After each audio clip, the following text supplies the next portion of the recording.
My name is Leslie. I am a survivor of East Hastings in Vancouver.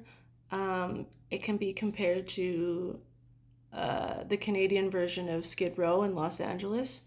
We are considered um, the California of Canada.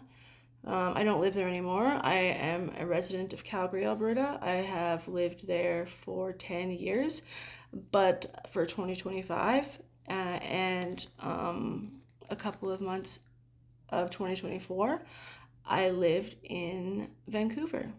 Um, and the time that I was there, I was dating a narcissist. Um, I won't share his name. I've shared it before if you really want to go dig. I was with this man from July of 2023 up until I made it official a couple of weeks ago. I blocked him on everything. A part of me still held on to this little chance that he was going to change, maybe go into jail, maybe some sense was knocked into him. I know the situation that I went through made me a better person, and I kind of thought maybe the same thing would happen to him. He did take care of things and end up not asking me to call the judge and lie about it and saying that he will take responsibility for it. That's the most mature thing I think I've ever heard him say. I'm not going to lie in the long run. But he is currently, um, he's facing another charge for breaching his bail conditions, and that was contacting me because we had a no contact order. He had assault causing bodily harm, unlawful confinement, and some other charges. I don't know. I have a recording of it, which I will post later. But these were some of the things that I ignored. When I first met him, we were in active addiction together. We used to smoke CM, and we would stay up for like 5 days at a time. We became delusional and we would fight. When I should have left him the first time and I didn't, this is because I had really fucking low self worth. And I thought because this man was very good looking that he was like the best that I could get because I was overweight and I had very low self image, right? So I didn't take very good care of myself in the self confidence part. But we were in my car and we were using his DOC was snow, you know, the stuff that you put into lines and you snort up your nose. And we had some. I had paid for it, and he finished. We had two left, two rows left, and he took one and a half and then gave me half of one and said, "This is for you." And I was frustrated because I paid for the stuff, and I just said, "I don't want it. You just have it. Just there's no point. Just go ahead." You took one and a half, and he's like shoving it in my face, and out of frustration because I was not going to take it, I went and he started punching my window in my car, freaking out. He would hold me captive in my car. We initially had charges in Alberta, which I ignored because I was so obsessed with him. I was chemically dependent on him. I was codependent on him. I initially I didn't show up to trial, so those were dropped. But he was super delusional. He was in psychosis. He had me in my vehicle. He would not let me leave. I kept trying to leave. I just needed to calm down. I couldn't think or function. He almost drove into a pole at 100 kilometers an hour. He pulled over. He held me up against the old Greyhound station in Calgary and told me that this building is abandoned. He could do terrible things to me if he wanted to. He could unalive me if he wanted to. Um, but I still stayed with him because I don't know, I was just so addicted. And I made excuses for his behavior because he always found a way to twist it around and make it my fault. Um, and I put up with a lot of his abuse. A lot, for sure.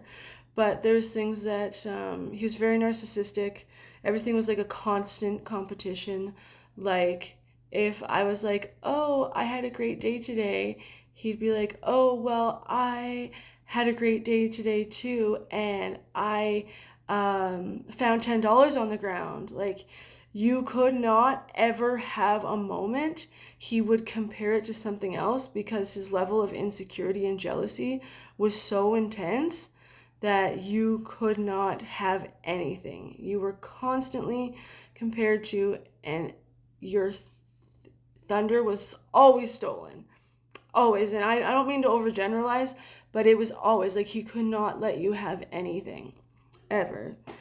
He criticized my every move. Anything that I did, I was met with constant criticism.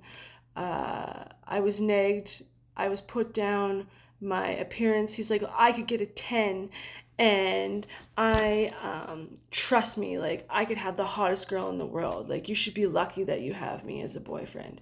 Using those kind of manipulation tactics. And, like, somebody who is so, like, sick mentally, like me, like, I was so sick mentally, and I hated myself so much. I was believing the things that he was saying.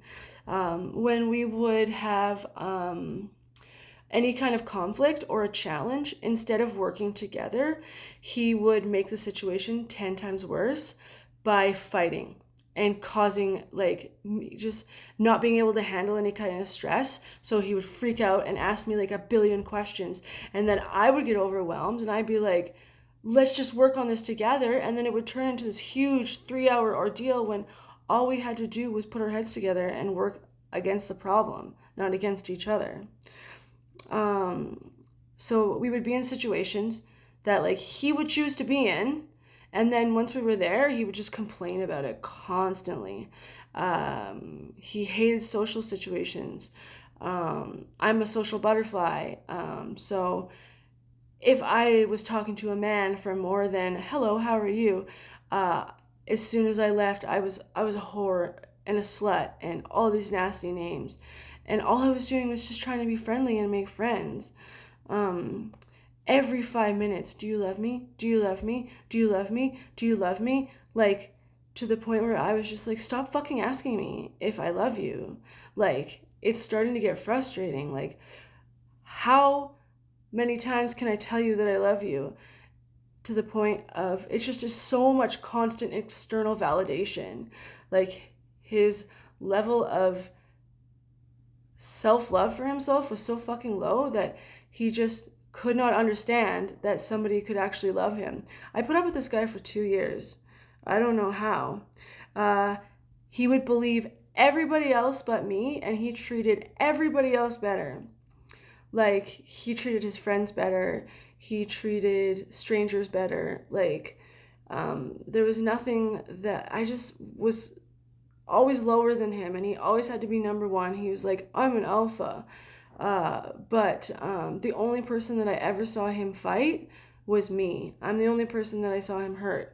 Anytime he would say that he would protect me, also, he would throw me under the bus. He would end up bullying me with these people. He would choose their side. They would laugh at me and say, well, you are being crazy. You are this, you are that.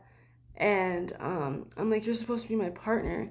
You're supposed to protect me unconditionally. But then would choose to throw me under the bus every single situation that he got. I think I'm going to have to do a part 2. But this is everything that I put up with in the last 3 years, and what caused me to really have my life fall apart.